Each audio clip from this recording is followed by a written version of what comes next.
MBA करणाऱ्या प्रत्येक मुलानं फॉरेनच्या लेखकांची पुस्तकं वाचण्या अगोदर तुकोबारायांचं जीवन जर समजून घेतलं आणि डिप्रेशन मध्ये गेलेल्या प्रत्येकानं ज्ञानोबारायांचं चरित्र समजून घेतलं तर महाराष्ट्राच्या मातीमधून खऱ्या अर्थानं आत्महत्या नावाचा शब्द कायमचा जाईल आणि गीता अंतकणात रुजली तर अंबानी प्रत्येक गावात जन्म घेईल. हे सगळ्यात मोठं वास्तव आहे. जगद्गुरु तुकोबारायांची गाथा म्हणजे अनुभव सुद्धतेचा ग्रंथ आहे. महाराज तुकोबाराय खऱ्या अर्थानं जे जगले ते चरित्र म्हणून अभंगाच्या रूपाने पुढे आलंय आणि ते खऱ्या अर्थानं वास्तवामध्ये तुमच्या माझ्या जगण्याचं द्योतक आहे. वयाच्या 11व्या वर्षी सावकारकीच्या वह्या तुकोबारायांच्या हातात आल्या आणि वयाच्या 16 वर्षापर्यंत हा कारभार एवढ्या मोठ्या उंचीवर नेलाय.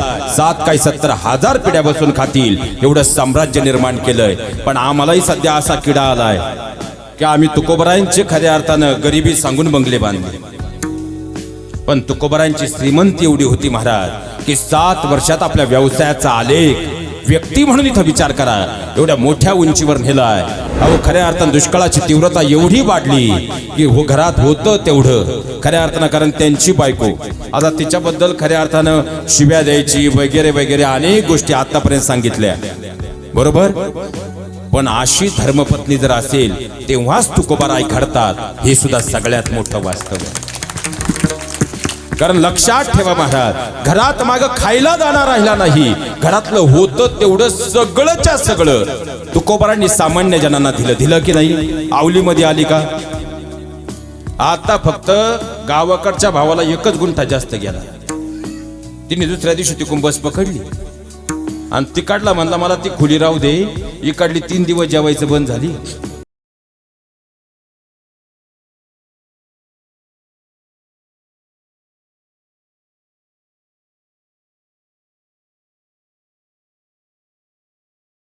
जगद्गुरु तुकोबारायांची गाथा म्हणजे अनुभव सुद्धतेचा ग्रंथ आहे. महाराज तुकोबाराय खऱ्या अर्थानं जे जगले ते चरित्र म्हणून अभंगाच्या रूपाने पुढे आलंय आणि ते खऱ्या अर्थानं वास्तवामध्ये तुमच्या माझ्या जगण्याचं द्योतक आहे.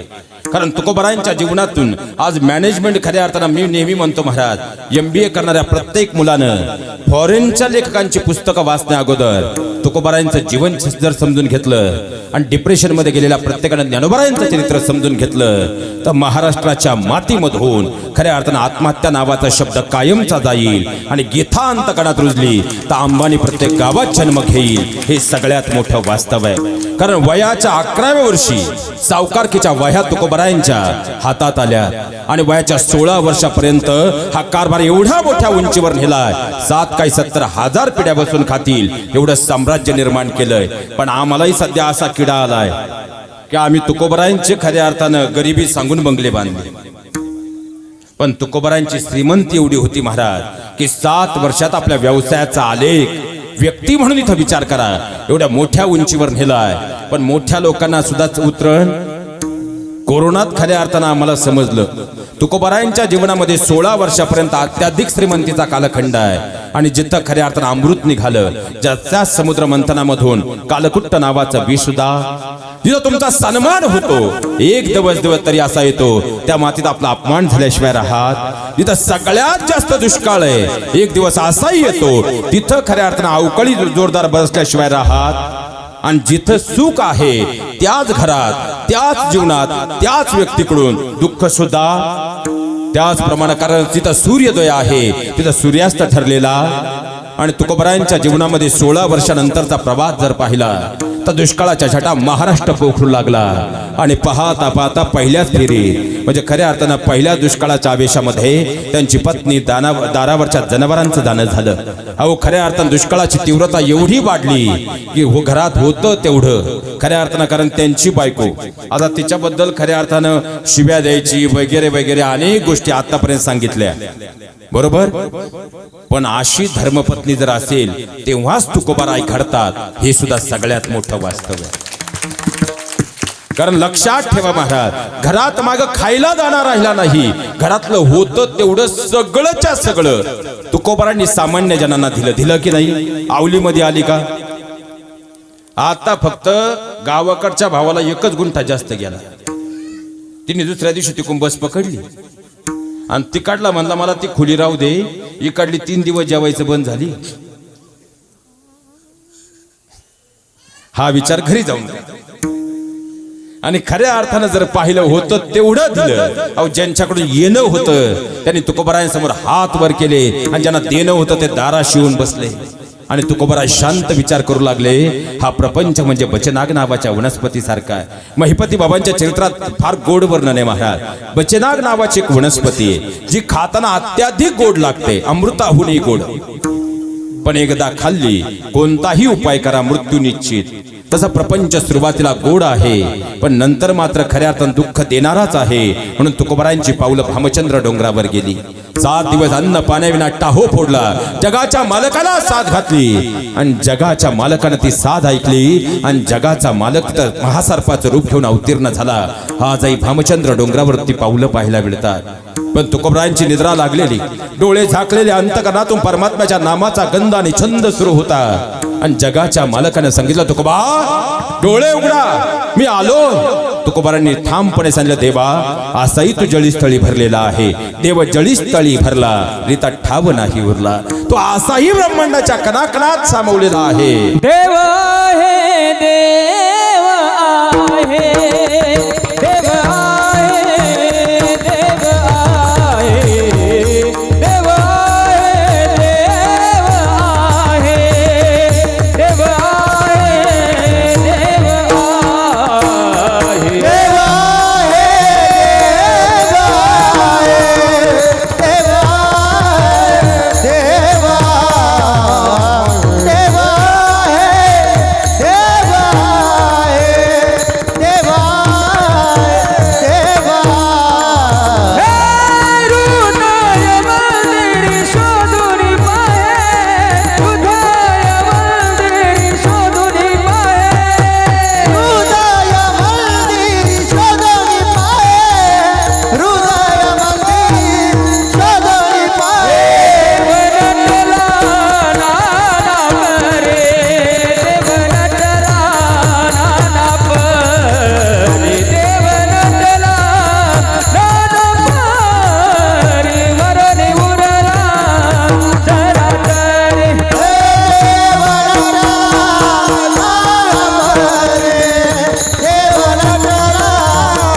होऊन जाऊ दे. याना त्या परी नाना परी, पण जगाचा मालक ब्रह्मांडाच्या कणाकणात सामावलेला आहे. ज्याप्रमाणे चातक पक्षी आजूबाजूला सगळीकडे जल आहे पण पर्जन्याचं म्हणजे पावसा सोडून दुसरं कोणतंही जल ग्रहण करत नाही. देवा त्याप्रमाणे तुझं मूळ स्वरूप वगळता इतर कोणतंही स्वरूप या डोळ्यांनी मी पाहणार नाही.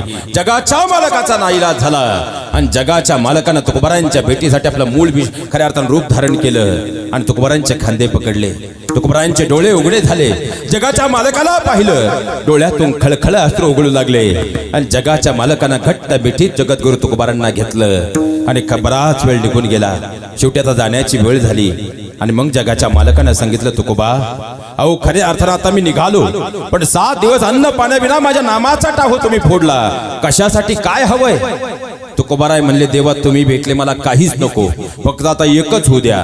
खऱ्या अर्थानं सगळा प्रपंच आतापर्यंत पाहिलाय, आता मात्र तुमचा आठव झालाय, विसर पडू देऊ नका. हेचे दान देगा देवा तुझा विसरण. आणि खऱ्या अर्थानं मग जगाच्या मालकानं विचारलं, पण माझा विसर पडला नाही का? काय कराल? गुण गाईन, गुण गाईन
अर्थानं जगद्गुरु तुकोबारांनी भामचंद्र डोंगरावर सांगितलं, देवा आता मला काहीच नको, द्यायचे तर हे दान दे, तुझा विसर पडता कामा नये. त्यानं काय होईल, मी तुमचे गुण गाईल. हा माझ्या जीवनाचा यापुढचा सर्वार्थ भाव आहे.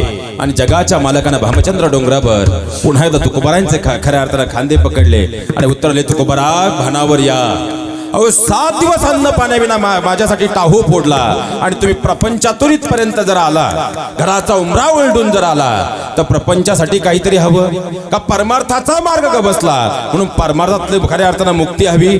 तुकोबाराय म्हणतात, न लगे मुक्ती धन संपदा. देवा द्यायचे तर आता एकच दे, फक्त संत संग दे सदा. मग ती संतांची संगती जर मिळाली तर या देहाचं कल्याण आहे. कारण जर रावणाच्या सोबत, कारण पंडित्यामध्ये रावण श्रेष्ठ होता महाराज, पण संगती रावणाचे भाऊबंद सगळ्यात खटाळ होते की नव्हते. भाऊबंदांनी जर कांड केलं नसतं तर रावण कधी गेला. भगवान श्रीकृष्णांच्या जवळचीच माणसं कशी होती, मामा का बाहेरचे होते. मग आपले कांड करणारे सुद्धा कुठले आहेत, बास लक्षात घ्या महाराज. आणि मग मात्र खऱ्या अर्थानं तुकोबाराय म्हणले, देवा द्यायची तर संतांची संगती दे, त्या संगतीने या देहाचं कल्याण आहे. खऱ्या अर्थानं जर पाहिला गेलं, पण एखादी गोष्ट जर हवी असेल, आपल्याकडं अशी अवस्था आहे, आपल्याकडं खऱ्या अर्थानं सकाळी जर देवाच्या पाया पडलो तर दुपारचा निकाल आपल्या बाजूने आला पाहिजे कोर्टाचा, इथपर्यंत आपली तयारी. देवाला 1 पेढा दिला तर 99% मार्क आपल्या मार्कलिस्ट वाले पाहिजे, अशी आपली भक्ती आहे.